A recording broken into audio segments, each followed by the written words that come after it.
Assalamualaikum warahmatullahi wabarakatuh. Puji syukur atas kehadirat Allah Subhanahu wa Ta'ala yang telah melimpahkan rahmat dan karunia-Nya kepada kita semua, sehingga saya dapat mempresentasikan mengenai kasus ponsel meledak. Yang terhormat Ibu Tuti Lestari SSI MSI selaku dosen pengampu Kapita Selekta IPA. Perkenalkan, nama saya Tiara Anissa dengan NIM 21231147. Apa sih itu konslet? Konslet adalah suatu hubungan hambatan listrik yang sangat kecil mengakibatkan listrik yang sangat besar dan bila ditangani dapat mengakibatkan ledakan dan kebakaran. Umumnya, konsleting terjadi karena adanya konduktor positif dan negatif di dalam kabel yang saling berhubungan satu sama lain.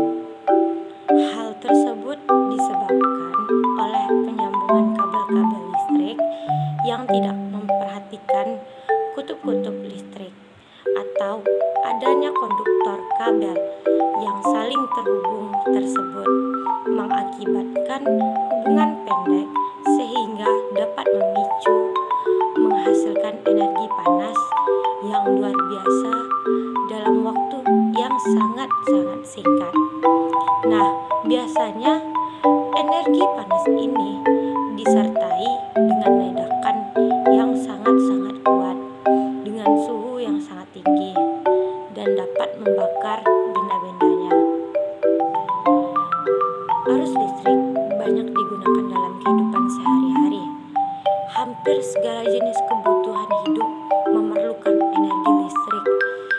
Dari sekian banyak peralatan elektronik yang digunakan dalam kehidupan sehari-hari, sumber arus listrik dikategorikan menjadi dua jenis sumber, yang mana arus listrik sharp atau direct current atau DC dan sumber arus listrik bolak-balik atau yang disebut dengan alternative current atau AC. Nah, sumber arus listrik searah atau DC ditemukan pada baterai dan aki atau akumulator. Beberapa alat elektronik yang populer menggunakan sumber arus DC yaitu telepon genggam dan kendaraan bermotor.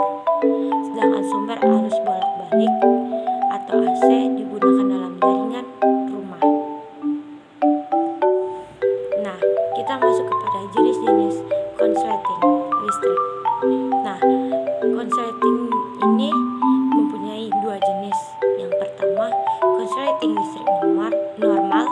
Yang kedua yaitu arus pendek. Nah, yang pertama itu konsleting listrik normal, yang mana jenis konsleting listrik yang satu ini terjadi saat kabel pembawa arus listrik menyentuh kabel netral. Nah, ketika hal ini terjadi, resistensi akan langsung menurun dan arus dalam jumlah besar akan mengalir keluar dari jalur rangkaian listrik yang sudah terpasang. Oleh sebab itu, konsleting listrik ini dapat terjadi.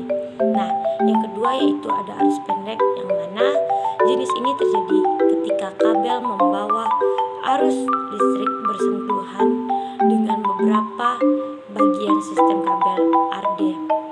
Untuk sistem RD sendiri yaitu jalur kabel yang ditanam di tanah untuk mengalirkan listrik ke rumah. Kabel-kabel pada sistem RD ini tidak menyambung secara dengan kabel-kabel lain pada saat melakukan instalasi listrik. Kabel yang membawa arus listrik ini bisa jadi bersentuhan dengan dinding logam pada sistem RD atau kabel RD yang kosong. Maka dari itu terjadinya konsleting listrik. Nah, kita masuk kepada tanda-tanda konsleting listrik, yang mana tanda-tandanya ada 3. Yang pertama, bau terbakar. Apabila Anda mencium bau bakar, maka hal ini bisa menjadi salah satu tanda terjadinya konsleting listrik. Rangkaian listrik yang kelebihan beban biasanya menjadi penyebab ini terjadinya. Yang kedua yaitu suara letupan dari stop kontak, yang mana tanda lain yang harus kita ketahui yaitu jika mendengar suara letupan atau mendungan dari stop kontak. Nah, kelebihan beban akibat penggunaan alat-alat elektronik menjadi salah satu terjadinya. Yang ketiga, keluar api dari rangkaian arus listrik, yang mana jika melihat percikan api muncul dari stop kontak ini menjadi tanda bahwa terjadinya konsleting listrik. Percikan api ini dapat muncul ketika rangkaian listrik kelebihan beban. Untuk itu, pastikan semua alat elektronik yang membutuhkan arus listrik disesuaikan dengan ketersediaan listrik di rumah. Penyebab konsleting listrik. Arus listrik yang terlalu besar dari alat kelistrikan yang digunakan merupakan penyebab utama terjadinya konsleting listrik. Rangkaian listrik ini bisa terbakar ketika listrik yang mengalir terlalu berlebihan. Penyebab lainnya ada 6. Yang pertama, kabel instalasi yang sudah keropos. Yang kedua, kabel yang digunakan sangat kecil. Yang ketiga, penggunaan alat kelistrikan yang tidak sesuai standar.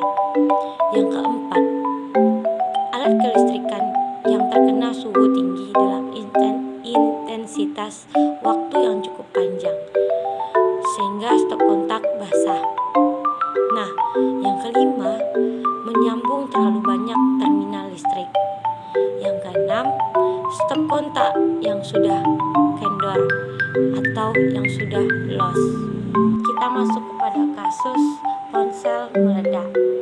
Nah, bocah sekolah dasar atau SD di Cimanis meninggal dunia diduga karena ponsel meledak pada Rabu tanggal 3 April 2021.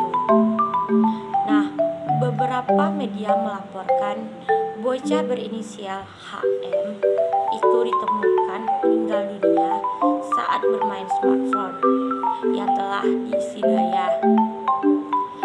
Alfon menyampaikan bagian gawai yang berpotensi melukai yaitu baterai.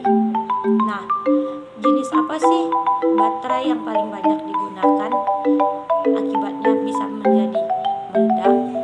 Nah, jenisnya pada saat itu yaitu litium, yang mana baik ion maupun polimer. Baterai litium jika tercolok atau sedang diisi daya bisa mengakibatkan kembung atau terjatuh, akibatnya mengalami reaksi internal dan mengakibatkan terbakar. Nah, ini menimbulkan api kimia yang berbahaya dan dapat mengakibatkan luka bakar yang sangat serius. Nah, ini dilansir oleh Alfon dalam keterangannya pada jumpa wartawan, yaitu jumpa pers. Yang selanjutnya kita akan membahas mengenai penyebab terjadinya ponsel meledak. Nah, Alfon mengatakan ada beberapa kasus kematian akibat baterai litium yang meledak dan mengakibatkan terjadinya kematian. Nah, seperti baterai rokok elektrik yang meledak dan serpihannya melukai pembuluh darah arteri pada penggunanya. Namun, ledakan ini terjadi secara instan atau secara tidak diduga. Nah, menurut dia, baterai litium tersebut sebenarnya bukan meledak, melainkan terbakar. Tidak meledak seperti bahan peledak atau tabung gas yang meledak. Nah, karena kesannya sangat menakutkan, kata Alphonse. Nah, salah satu kemungkinan penyebab baterai ponsel meledak yaitu pengisian daya atau chargernya bermasalah. Oleh karena itu, bisa mengakibatkan meledak dan sehingga berujung kematian oleh si pengguna HP tersebut. Nah, bila ponsel tersebut sedang diisi daya yang menggunakan charger, bocor atau konslet dapat mengirimkan arus listrik yang dapat melumpuhkan manusia. Orang itu menjadi tidak berdaya dan tetap diam meskipun dadanya dalam kondisi terbakar. Untuk mencegah terjadinya itu, kita perlu melakukan pencegahan. Caranya, yang pertama, jangan pakai saat sedang di charger, yang mana sebaiknya jangan menggunakan ponsel dalam kondisi sedang diisi baterainya saat di charger. Bagian dalam ponsel terutama baterai akan mengalami peningkatan suhu. Yang kedua, gunakan charger asli dan berkualitas, yang mana jangan ambil risiko dengan menggunakan charger non original yang keluarannya tak terjamin. Yang ketiga, jangan isi baterai ponsel di tempat tidur. Nah, ini bisa mengakibatkan aliran udara terhambat sehingga membuat ponsel kepanasan. Oleh sebab itu, apalagi kalau menggunakan baterai tak resmi, lebih rawan suhunya tinggi atau bisa mengakibatkan meledak. Nah, yang keempat, hentikan charging saat baterai terisi 100%. Nah, membiarkan ponsel tetap tertancap ke charger sebenarnya tidak akan membuat perangkat meledak, karena ponsel secara otomatis akan memperkecil daya charger dan melakukan trickle charging, yakni mengisi daya dengan perlahan setiap kapasitas baterai menurun. Nah, yang kelima, jangan pakai baterai yang rusak.